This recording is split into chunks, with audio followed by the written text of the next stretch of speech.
अस्सलाम वालेकुम। दिन भर के साथ मैं हूं जन्नत जमशेद और मैं हूं ज़िशान बशीर। नाज़रीन, प्रोग्राम में आज सबसे पहले बात करेंगे अहम फैसले के हवाले से जो कि अब से कुछ देर पहले आया है। दौरान इद्दत निकाह केस में बानी PTI और उनकी बेगम बुशरा बीबी की सज़ा मुअत्तली की दरख्वास्त पर फैसला सुना दिया गया। इस फैसले के मुताबिक अदालत ने सज़ा मुअत्तली की दरख्वास्त मुस्तरद कर दी है। ये फैसला एडिशनल सेशन जज अफजल मजोका ने सजा मौत की दरखास्तों पर सुनाया है। फैसले के मुताबिक बानी PTI और बुशरा बीबी की सजा बरकरार रहेगी, जबकि ट्रायल कोर्ट ने बानी पाकिस्तान तहरीक इंसाफ और बुशरा बीबी को कसूरवार करार देते हुए 7 साल कैद की सजा सुनाई थी।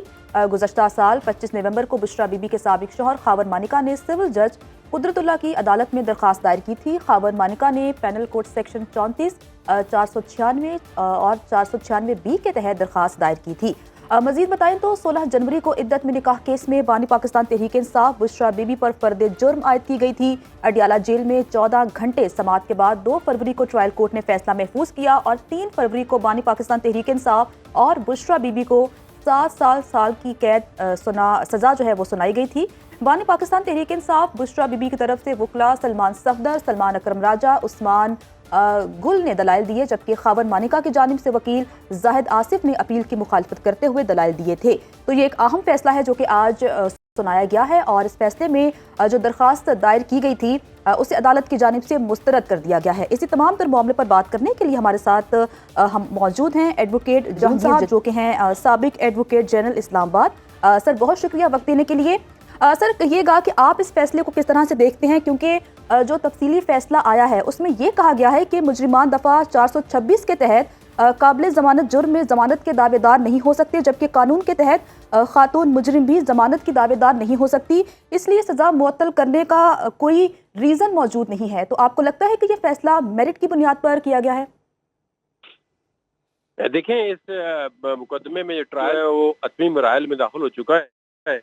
तो मेरे ख्याल में कोर्ट ने ये समझा होगा कि अगर एक 10-15 दिन के बाद मुकम्मल ट्रायल ही मुकम्मल हो जाता है, उसके अंदर जो भी फैसला आता है तो उस वजूहात पे जो उन्होंने सजा जो है वो मुअत्तल नहीं की।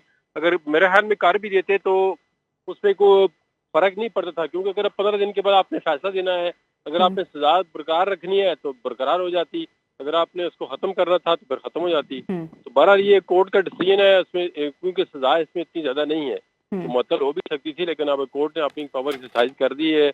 उन्होंने जो ऑर्डर किया है वो राइट के रॉन्ग किया है। तो अच्छा सर, वजाहत कीजिएगा कि अगर इस हवाले से मरकजी अपील जो है वो समाअत के लिए मुकर्रर ना होती 2 जुलाई को, तो आपको लगता है कि ये सजा मुअत्तल कर दी जाती है अदालत की जानिब से? कि इसकी रीजन ये होती है कि आपकी अपील अगर न लग रही हो तो उसमें फिर ये होता है कि अगर सजा कम हो तो फिर आपको ये खदशा हो कि आपकी अपील जो है वो लिंगर ऑन हो सकती है, किसी वजह से मजीद जो है डिले हो सकती है, तो फिर सजा मुअत्तल होने के चांस ज्यादा होते हैं। अब ये कोर्ट की डिस्क्रिप्शन है, क्योंकि देखें उनका जो पहले फैसला था रिपोर्टेडली उनके मुताबिक जो जज पे एतराज किया था तो वो उनका फैसला था उनके हक में आना था, अनाउंसमेंट होनी थी। उन जज साहब ने जब उन पे प्रेशर बढ़ा, उनके टैक्टिक्स इस्तेमाल किए, उन्होंने खत लिख के अपने पास से केस ट्रांसफर कर दिया दूसरे जज को। हालांकि ये कोई इतना बड़ा केस नहीं है और ये कोई बड़ा मेरे ख्याल में साहब ये फरमाइएगा कि अब एपलेट कोर्ट में भी जाने का ऐलान किया है PTI के वकला ने, तो अब अगर इसको हाई कोर्ट में चैलेंज किया जाता है तो अगले हफ्ते जो मरकजी अपील की समाअत है 2 जुलाई को, क्या वो उसी तरह से पैरेलल चलेगी इसके, या उसको रोक दिया जाएगा? पहले ये सस्पेंशन ऑफ इम्प्रिजनमेंट पर जो है वो बात की जाएगी? नहीं, वो तो उसी तरह चलेगी ना। अब उसको तो ये खुद तो नहीं स्टे कराते कि हमारी अपील जो है उस पर सुनवाई ना हो। तो अगर ये इस फैसले को ज़ाहिर है ये अपीलेट फोरम था तो रिट में चैलेंज करेंगे, इसकी फर्दर अपील तो नहीं है। तो अगर वो रिट में हाई कोर्ट में इसको चैलेंज करते हैं तो हाई कोर्ट देख सकती है कि सजा मुअत्तली केस बनता था तो जज ने अपनी डिस्क्रिप्शन जो है वो सही यूज नहीं की है। लेकिन ये केस ही बड़ा फ्रिवलेस है, इस पर बड़े लोगों ने ऑब्जेक्शन किए हैं कि इस तरह का आपको जो है बिल्कुल पर्सनलाइज किस्म का केस नहीं बनाना चाहिए। अगर आपने एक आदमी को हमेशा आप ये चाहते हैं कि वो जेल के अंदर ही रहे तो फिर तो आप उस पर किस्म जो मर्जी केस बनाते रहे, उसको अंदर रखें। तो मेरे ख्याल में तो कोर्ट को सजा मुअत्तल करनी चाहिए थी, लेकिन उन्होंने अब नहीं की। अच्छा सर, आपकी इस पर क्या राय है, क्योंकि बहुत से कानूनी माहिरीन कह रहे हैं कि पाकिस्तान तहरीक इंसाफ के वकला का जो मेन फोकस है वो मरकजी अपील पर होना चाहिए, क्योंकि ये केस इतना मजबूत नहीं है। बानी पाकिस्तान तहरीक इंसाफ और उनकी अहलिया को रिलीफ मिल सकता है। तो आप इस पर क्या कमेंट करेंगे, आपकी क्या मेरा राय है? बिल्कुल मौक़िफ़ यही है कि केस इतना मजबूत नहीं है और इतने दूर भी नहीं है, क्योंकि इनके देखे ना, एक मैंने जिस तरह आपको पहले बताया इनका तो फैसला ऑलरेडी हो चुका था। अनाउंसमेंट के दिन जो है इन्होंने जाके ब्लैकमेलिंग और टैक्टिक्स इस्तेमाल करके जज पर एतराज किया था। दूसरे जो है वो जज साहब को केस ट्रांसफर कर लिया है। अदरवाइज तो इनका केस उस दिन उनके मुताबिक तो उन्होंने एक्विटल हो जाना था उस दिन। तो इनके इस एक्विटल केस बरी होने के खदशे से ही उन्होंने ये ब्लैकमेलिंग करके अपना केस ट्रांसफर करके इसको थोड़ा सा डिले किया है। तो लगता है इंशाल्लाह जो है जिस तरह चल रहे हैं तो फैसला जो है वो ये समझते हैं कि उनके हक में आएगा। जदुन साहब, ये अफजल मजोका साहब ने फैसला सुनाया है, उन्होंने एक तरह से अपना माइंड अप्लाई कर दिया है यहाँ पर। अब अगर मेन अपीलों की समाअत वो करने के लिए जा रहे हैं तो आपको नहीं लगता कि इस पर भी कुछ एतराज़ात हो सकते हैं? नहीं, माइंड देखिए उन्होंने मेरिट पे इस तरह नहीं अप्लाई किया कि केस नहीं बनता। वो सजा मुअत्तली का तो इशू है वो ये है कि अभी मेन अपील 2 जुलाई देखे ना, अगर 2 जुलाई को डेट फिक्स है तो 2 जुलाई कितनी दूर है, मैं हर 3-4 दिन रहते हैं सारे। तो उसमें उन्होंने शायद समझा होगा कि मैं अगर मुअत्तल करता हूँ तो मेरे भी ख्याल में मेन जो है इनको इससे जोर देना चाहिए कि मेन केस जो है वो लग जाए, फाइनली डिस्पोज ऑफ हो जाए। ठीक है, आज अदालत की जानिब से पाकिस्तान तहरीक इंसाफ की जानिब से दरख्वास्त दायर की गई थी सजा मुअत्तली की, उसे कर दिया गया है। हमारे साथ एडवोकेट जहांगीर जदून साहब मौजूद है। सर, बहुत शुक्रिया वक्त देने के लिए। आगे बढ़ते हैं और एक और समाअत की बात करते हैं कि सुप्रीम कोर्ट में मखसूस नशिस्तों से मुतालिक सुन्नी इत्तेहाद काउंसिल की अपील पर चीफ जस्टिस काजी फायज ईसा की सरबराही में 13 रुकनी फुल कोर्ट ने केस की समाअत की। समाअत के आगाज पर इलेक्शन कमीशन के वकील सिकंदर बशीर ने दलाइल का आगाज किया। चीफ जस्टिस ने कहा कि हमने पाकिस्तान तहरीक इंसाफ की मखसूस नशिस्तों की लिस्ट तलब की थी, वो नहीं मिली। इसी मामले पर बात करने के लिए हमारे साथ मौजूद हैं एडवोकेट शमीम मलिक साहब, माहिर कानून हैं। उनकी राय इस हवाले से जान लेते हैं। बहुत शुक्रिया शमीम मलिक साहब आपके वक्त का। खुसूसी नशिस्तों के हवाले से ये केस है जो कि ज़ेरे समाअत है और मुख्तलिफ अहम रिमार्क्स भी आ रहे हैं जजेस की जानिब से। कल हमने देखा कि जो PTI के लोग हैं या सुन्नी इत्तेहाद काउंसिल के जो मेंबरान हैं उनकी नाअहली की बात भी की गई कि वो PTI के प्लेटफॉर्म से इलेक्शन लड़ रहे थे और बाद में उन्होंने सुन्नी इत्तेहाद काउंसिल में शमूलियत इख्तियार कर ली, तो वो नाअहल भी हो सकते हैं। ये तमाम तर मामला आपकी नज़र में किस जानिब जाता दिखाई दे रहा है? देखिए, जो कल रिमार्क्स थे उसमें तो चीफ जस्टिस साहब ने तो ये कहा कि ये जो सुन्नी इत्तेहाद काउंसिल है इसकी जो दरख्वास्त है वो हमने या रिजेक्ट करनी है या एक्सेप्ट करनी है कि ये जो मेंबर्स हैं उनके हैं या नहीं हैं। लेकिन बाकी जो तो मोस्टली जजेस होते हैं 3-4 जज साहबान, उन्होंने खास तौर पर ये कहा कि ये सिर्फ सुन्नी इत्तेहाद काउंसिल का मसला नहीं है, क्योंकि हम एक पाकिस्तान की सबसे बड़ी कॉन्स्टिट्यूशनल कोर्ट है और ये लोगों के राइट टू फ्रेंचाइज जो है ये फंडामेंटल राइट है। लिहाजा हमें तमाम जो है वो देखने हैं पहलू इस केस में। और उन्होंने कहा हमें ये देखना है कि वो जो right to franchise which is a fundamental right and we being the apex court will have to decide कि वो सही तरह इस्तेमाल हुआ है या नहीं हुआ और किस तरह डिप्राइव किया गया है किसी पॉलिटिकल पार्टी को जिसको लोगों ने वोट दिया तो उसको क्यों नहीं आगे आने दिया गया। तो जब ये सारी बहस शुरू हुई तो ये बिल्कुल आप दुरुस्त कह रहे हैं, कल ये एक बहस बनी और आज की जो प्रोसीडिंग्स है वो आपने देखा, उसके अंदर भी जो बज़ाहिर लग रहा है अब कि उसमें ये बात बहुत सामने आ रही है कि जो लोग जिन्होंने पहले एक सर्टिफिकेट दिया PTI का और सब्सिक्वेंटली वो PTI-N का एक बाद में उन्होंने टिकट दे दिया और उसके बाद सब्सिक्वेंटली उन्होंने एक आज़ाद उम्मीदवार के तौर पर एक सिंबल ले लिया। तो ये तमाम इश्यूज जो हैं उसमें अब जो कंट्रोवर्सी है वो ये है कि क्या वो तमाम जो लोग थे जिनको के जब खास तौर पर जब सुप्रीम कोर्ट की जजमेंट आ गई जिसमें उन्होंने ये कहा कि सिंबल नहीं मिलेगा इस पॉलिटिकल पार्टी को, तो फिर उनके पास क्या रास्ता था सिवाय इसके कि वो किसी और पॉलिटिकल पार्टी को ज्वाइन करें। लेकिन अब उसमें जो मसला है वो ये आज़ाद उम्मीदवार के तौर पर सिंबल लेना, इस पर जो प्रोसीडिंग्स के दौरान हमने देखा जस्टिस सतर मिनल्ला साहब ने ये कहा था कि ये इस फैसले को शायद जो इंतखाबी निशान वापस लेने का फैसला था उसको शायद इलेक्शन कमीशन सही तौर पर जो है वो समझ नहीं सका, उसकी तशरीह नहीं कर सका, क्योंकि पार्टी का वजूद तो इट्सेल्फ बरकरार है। सिर्फ सिंबल वापस लेने से ऐसा नहीं हो सकता कि कोई पार्टी खत्म हो जाए। जी अभी जो सुप्रीम कोर्ट में खास तौर पर हमारे चीफ जस्टिस साहब है वो तो यही कह रहे हैं कि मेरा सिंबल लेने का मकसद ये नहीं था कि हमने पार्टी खत्म कर दी और फिर भी इख्तियार था इलेक्शन कमीशन के पास कि वो बल्ला उन लोगों को दे सकते थे जिन्होंने अपना सर्टिफिकेट PTI का दिया। लेकिन इलेक्शन कमीशन का मौक़िफ़ ये है कि जब आपने उनको सिंबल नहीं दिया तो हमने इसलिए उन तमाम को आज़ाद डिक्लेयर कर दिया। आज जब वहाँ पर रिकॉर्ड पेश हुआ 81 उन लोगों का कि जिन्होंने इलेक्शन जो है लड़ा और उनके फॉर्म्स वहाँ पे आ गए, तो उसमें फिर यही बात जो है वो एक 1 to 1 देखी गई और उन्होंने टेबल भी जमा कराई कि उसमें जो लोग थे, कुछ लोगों ने मुख्तलिफ तरह के वो फॉर्म्स हैं, कुछ लोगों ने शुरू में पीटीआई कहा, कुछ ने तो सर्टिफिकेट उसका दिया, कुछ ने पीटीआईएन का दिया।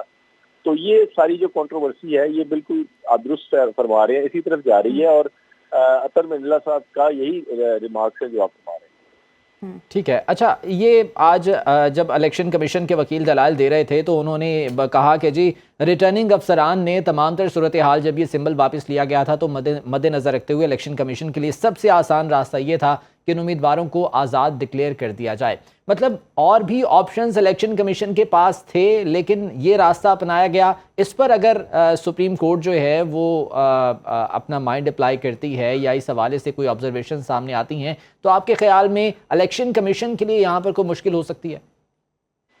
देखिए, बल्कि इलेक्शन कमीशन के वकील ने तो कहा कि हमने तो इनको एक रास्ता दे दिया कि इनको आज़ाद डिक्लेयर कर दिया। हमारे पास ये भी इख्तियार था कि हम ये कहते हैं कि इन्होंने चूंकि मिस डिक्लेरेशन किया है तो हम इनको इलेक्शन से ही आउट कर देते। तो हमने ऐसा नहीं किया, बल्कि हमने इनको रास्ता दिया कि आज़ाद के तौर पर लड़ लेते। लेकिन जो बेंच की तरफ से क्वेश्चन था वो ये था कि आप ये बताएं वो कौन सी प्रोविजन है जिसके तहत आपको इलेक्शन कमीशन को ये इख्तियार है कि वो अनाउंस करे कि कोई जो कैंडिडेट है वो किसी पोलिटिकल पार्टी से है या आज़ाद है। और ये तो बार बार बेंच की तरफ से आई बात कि ये तो फैसला या पॉलिटिकल पार्टी ने करना है या उस कैंडिडेट ने करना है कि क्या वो आज़ाद लड़ना चाहता है या पॉलिटिकल पार्टी की तरफ से लड़ना चाहता है। और उन्होंने बार बार उनसे पूछा कि कोई आप ऐसा लॉ बताएं, कोई रूल्स बताएं, कोई ऐसी प्रोविजन बताएं जिसके तहत इलेक्शन कमीशन के पास इख्तियार है कि वो डिक्लेयर कर दे कि ये बंदा आज़ाद है। वो कैसे आप आज़ाद कर सकते हैं और बताएं हमें कौन सी प्रोविजन है जिसके तहत ये किया। तो इस सवाल का जवाब बिल्कुल इलेक्शन कमीशन के वकील साहब के पास नहीं था कि किस तरह से उनके पास ये इख्तियार है कि वो डिक्लेयर करें कि ये कैंडिडेट इंडिपेंडेंट है या किसी पॉलिटिकल पार्टी का। ठीक, चलें, ये मामला किस जानिब जाता है आने वाले दिनों में मजीद वाज़ेह हो जाएगा। बहुत शुक्रिया एडवोकेट शमीम मलिक साहब, माहिर कानून हमारे साथ मौजूद थे और सुनील की खुसूसी नशिस्तों के हवाले से इज़हार ख्याल कर रहे थे। अदालती कार्रवाइयों के बाद अब कुछ बात कर लेते हैं मौसम की कि कराची के मुख्तलिफ इलाकों में तेज़ बारिश गर्मी के सताए शहरियों के चेहरे खिल उठे और आप सब जानते हैं कि गर्मी की शिद्दत में इजाफा हो गया था, जबकि महकमे मौसमियात की जानिब से कहा गया है कि अब बारिशों का सिलसिला शुरू हो जाएगा। इसी पर ही बात कर लेते हैं। नुमाइंदे खुसूसी अरबाब अली चांडियो हमारे साथ मौजूद हैं। अरबाब, बताइएगा कि कराची का मौसम कैसा है इस वक्त?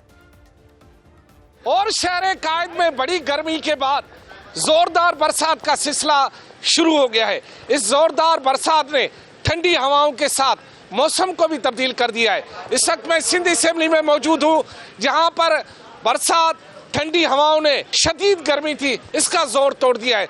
यहाँ पर जो लोग मौजूद हैं उनसे पूछते हैं क्या लग रहा है। पहले तो बड़ी गर्मी थी, बहुत दिल खुश हो गया है और आप देख रहे हैं हम बाहर निकल आए हैं, ऐवानों से बाहर निकल आए हैं और खुशी मना रहे हैं यहाँ पे और भीग रहे हैं। इतनी गर्मी थी कि गर्मी में इतना समझे हम खड़े नहीं हो सकते थे बाहर। अब तो नहाने को दिल कर रहा है और बल्कि नहा रहा है। पूरा शहर जो है वो झूम उठा है कि बारिश हुई है और बारिश का ऐसी होती रहे। जैसे कि आप देख रहे हैं कराची शहर के शहरी बड़े खुश हैं और कहते हैं अल्लाह से ये रहमत अपनी जो है बरसाता रहे ताकि गर्मी का जोर टूट जाए और शहरियों जो कि लोड शेडिंग से मारे हुए थे उनको कोई रिलीफ मिल जाए। जी,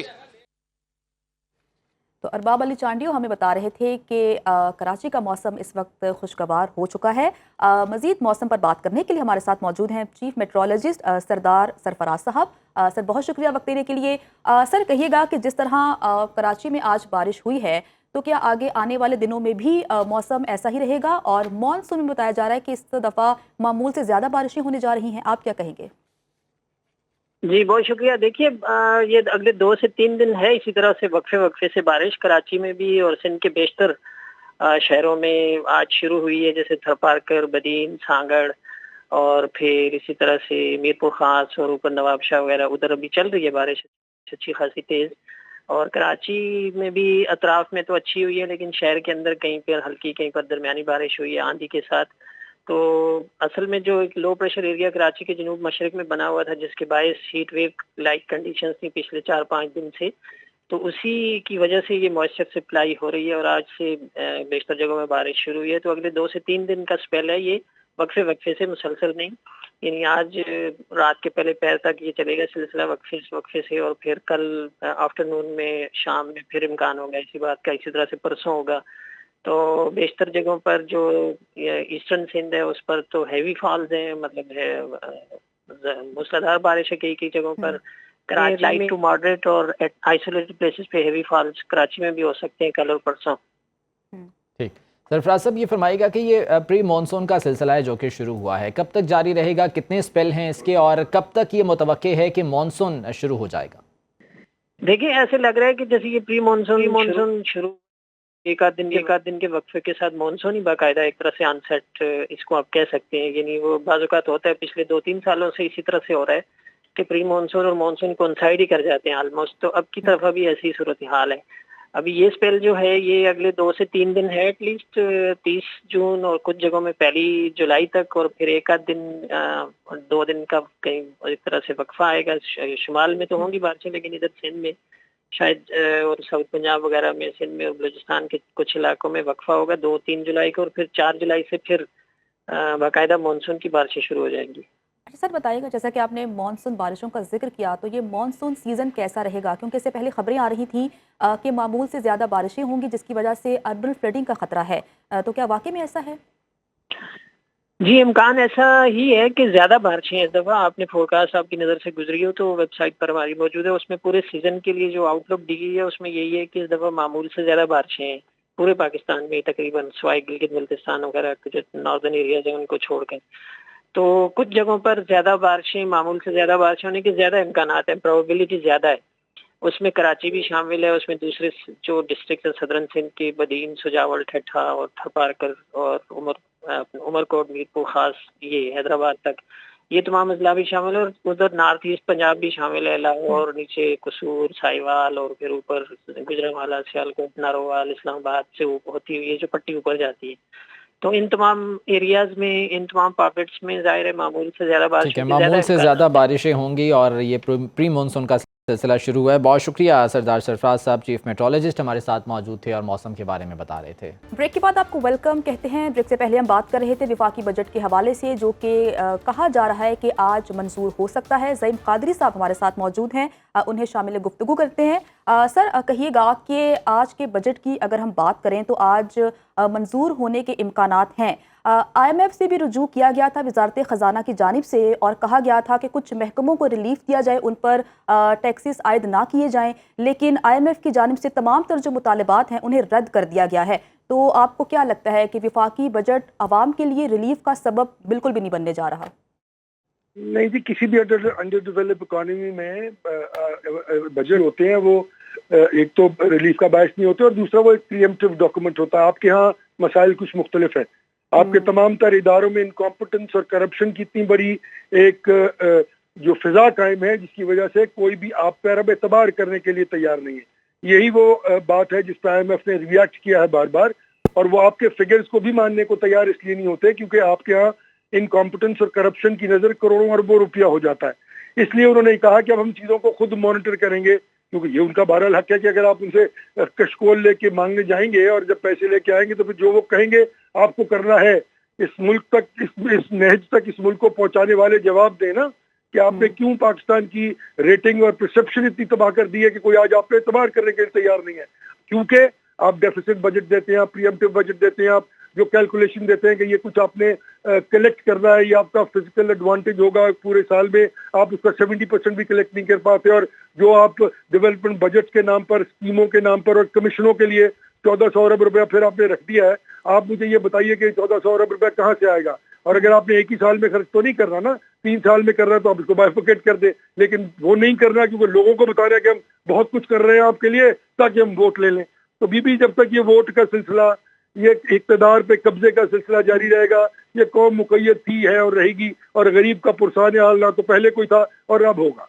ज़ईम साहब, जब से हमने होश संभाला हम खसारे के बजट देख रहे हैं, आम आदमी को तो इससे कोई रिलीफ मिलता नजर नहीं आ रहा। अगर इकोनॉमी की बात की जाए तो उस पर भी जो है वो कभी भी रिलीफ के असरात हमें नजर नहीं आए। अभी ये जो दावे किए जा रहे हैं कि पाकिस्तान की इकोनॉमी ग्रीन जोन में आ गई है या आने जा रही है, कितनी सदाकत है इसमें? झूठ बोल रहे हैं हमेशा की तरह, फिगर फजिंग करके एक रोजी पिक्चर पेंट करने की कोशिश की जा रही है ताकि वो लोग बेचारे जो इंतजार कर रहे होते हैं कि शायद बजट में हमें कोई रिलीफ मिल जाए और उसके बाद पता नहीं हमारे घर में चांद उतर आएगा, ये झूठ और फिगर फजिंगी है जिसकी वजह से हम यहाँ पहुंचे हैं, और इसका इम्पैक्ट सीधा इंटरनेशनल इदारों पे होता है। जो लोग जो ममालिक सही सच बोलते हैं वो आज ब्लू चिप इकोनॉमीज में शामिल है पूरी दुनिया में, और आप झूठ बोल बोल के आपने इस मुल्क को तबाही और बर्बादी के रास्ते पे खड़ा कर दिया है।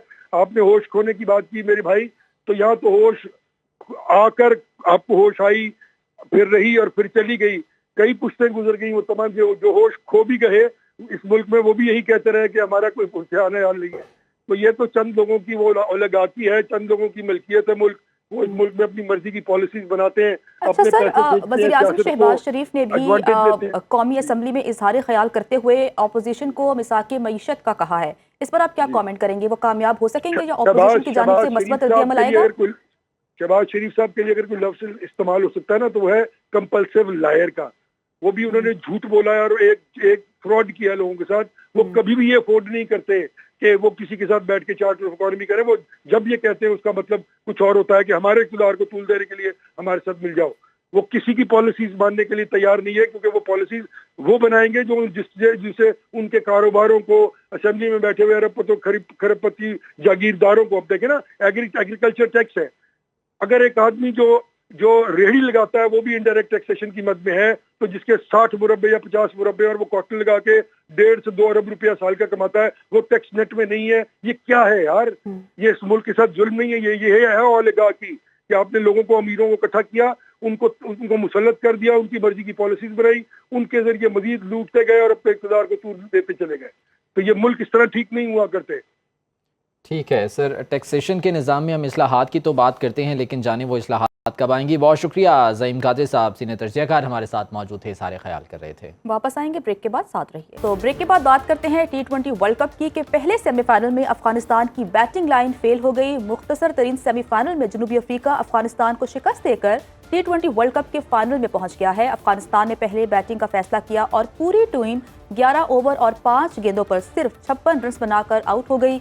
इन 56 रन में से 13 रन एक्स्ट्रा रन थे, मतलब पूरी टीम ने सेमीफाइनल में सिर्फ 43 रन बनाए हैं। इस हदफ को जनूबी अफ्रीका की टीम ने 1 विकेट के नुकसान पर बआसानी पूरा कर लिया। जहां दूसरा सेमीफाइनल आज शाम 7:30 बजे भारत और इंग्लैंड के दरमियान खेला जाएगा, और देखना यह है कि फाइनल कौन सी टीमों के माबैन खेला जाता है। इंपॉर्टेंट यहाँ पर यह है कि साउथ अफ्रीका पहली बार फाइनल खेलने जा रही है, जबकि इंग्लैंड और इंडिया के दरमियान जो सेमीफाइनल है, तो दिफाई चैंपियन इंग्लैंड की टीम यहाँ पर कुछ मजबूत दिखाई दे रही है। हादिया फयाज हमारी नुमाइंदा मौजूद हैं, उनसे इस हवाले से बात कर लेते हैं। हादिया, पहला सेमीफाइनल अफगानिस्तान जो कि फर्स्ट टाइम सेमीफाइनल में पहुंची, और बहुत ज़्यादा शायद उम्मीदें लोगों ने वाबस्ता की हुई थी कि अफगान टीम से, जो दूसरी जानिब जनूबी अफ्रीका थी जो कि फर्स्ट टाइम फाइनल में आई है। तो इस मैच के हवाले से क्या कहेंगे आप? जी बिल्कुल, पहला जो सेमीफाइनल हुआ है उसमें अफगानिस्तान की बिल्कुल भी इतनी अच्छी परफॉर्मेंस उन्होंने दिखाई है, क्योंकि इस तरह की पिच थी जिसके ऊपर पहले उन्होंने बैटिंग करने का फैसला कर लिया। ये कोचिंग स्टाफ को देखना पड़ना था, चाहिए था उनको कि चेक करते कि किस तरह की पिच है, पहले बैटिंग पिच थी या बॉलिंग पिच थी, पर उन्होंने पहले बैटिंग कर ली और एक भी प्लेयर वहां पे खड़ा ना रह सका। सारे आते साथ अपनी विकेट गंवाते रहे, कोई किसी ने जिम्मेदारी नहीं ली। या तो मुझे ऐसा लगा कि या तो कुछ ज्यादा ही ओवर कॉन्फिडेंस आ गया था सारे प्लेयर्स के दरमियान के अंदर कि हम लोग तो पहले सेमीफाइनल खेल रहे हैं, इसके बाद फाइनल खेल जाएंगे और ट्रॉफी भी जीत सकते हैं, क्योंकि नो डाउट अफगानिस्तान का पूरा टूर्नामेंट बहुत ज्यादा अच्छा रहा है। उसमें परफॉर्मेंस हर प्लेयर की बहुत ज्यादा अच्छी थी, पर सेमीफाइनल और फाइनल जो स्टेज होती है उसके ऊपर जो डिफरेंट अप्रोच होती है हर टीम की, क्योंकि साउथ अफ्रीका ने भी कभी भी जिंदगी में कोई भी इस तरह की ट्रॉफी नहीं जीती है। उसने अफगानिस्तान को जो इतनी स्ट्रॉन्ग टीम नजर आ रही थी उसको बिल्कुल ही उसकी पूरी टीम को कोलैप्स कर दिया, उसकी पूरी लाइनअप को कोलैप्स कर दिया। वहां पे अलग ही नजर आई है साउथ अफ्रीका की टीम, क्योंकि देखा भी जा रहा था जैसे मैच में किस तरह बॉल बाउंस कर रहा था, प्लेयर्स को समझ ही नहीं आता किस तरह का पिच है। वहां पे जो कोचिंग स्टाफ था ना, उनको जरूरत था कि वो फैसला करते उस पॉइंट पे, राशिद खान इतने सीनियर प्लेयर है, इतने अच्छे लेक्चर हैं, उनको चाहिए था कि वो किस तरह वहां पे चेक करते, पिच को देखते, उसके बाद देखते हैं कि पहले हमें बैटिंग करनी है या बॉलिंग करनी है। ये एक डिसीजन मेकिंग जरूरी होती है हर प्लेयर के अंदर के, वो उस टाइम पे कौन सा डिसीजन लेती है। पर अब बात करते अगला जो सेमीफाइनल होने वाला है, अब तो हो गया, अफगानिस्तान अब बाहर हो गया है। अब देखते हैं कि अगले किसी टूर्नामेंट में वो अच्छी परफॉर्मेंस दिखा दे और फाइनल में हमें नजर आए। पर अब साउथ अफ्रीका टीम में है, फाइनल हमने पहुंच चुका है। अब उसके साथ अगर हादिया, दूसरे इंग्लैंड और भारत का सेमीफाइनल की दूसरा बात करें जब सेमीफाइनल होने जा रहा है, तो इन दोनों में मजबूत टीम कौन सी है जो कि फाइनल के लिए क्वालिफाई कर लेगी? आपकी क्या थॉट है इस पर? मेरा थॉट है इंडिया, क्योंकि इंडिया की काफी ज्यादा स्ट्रांग है। इंडिया अभी तक एक भी मैच अपना नहीं हारा है और बहुत अच्छी टीम नजर आ रही है। इंडिया के पास पूरा कॉम्बिनेशन है, फास्ट, स्पिन, बैटिंग, उनकी लाइनअप बिल्कुल ठीक जा रही है। विराट कोहली थोड़े नहीं चल रहे हैं, पर वो भी हो सकता है सेमीफाइनल है आज के दिन वो भी चल जाए।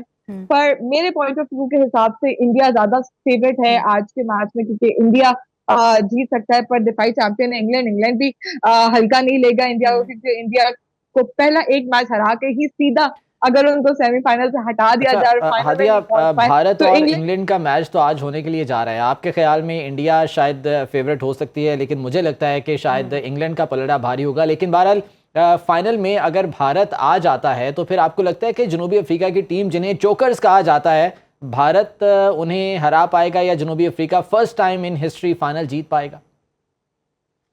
आई थिंक इंडिया की बहुत ज्यादा स्ट्रॉन्ग टीम है, साउथ अफ्रीका भी अच्छी टीम है, पर इंडिया के पास बहुत बड़े बड़े नाम हैं।